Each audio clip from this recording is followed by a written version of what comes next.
Welcome back to Energy and Cleaning and Life Hacks. My guess is that you have been pouring your milk wrong into your cereal bowl your entire life. Let's find out. All right, today I got some Cheerios in here. Mama's hankering for some Cheerios.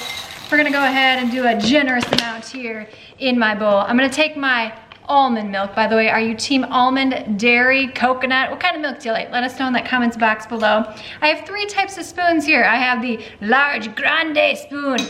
I have the medium spoon. This is what I prefer. And my husband, particularly when he eats ice cream, he likes these baby spoons. Spoons. He psychologically mind tricks himself into thinking he gets more ice cream because he has to do more of this, hand to mouth, than if you got one of the big kahunas. I know, it's pretty clever. I haven't converted yet. All right, most of the time when people are pouring their milk into their cereal, they're like, la da da, and then the milk splattering all over depending upon how full your milk is and how much cereal that you used.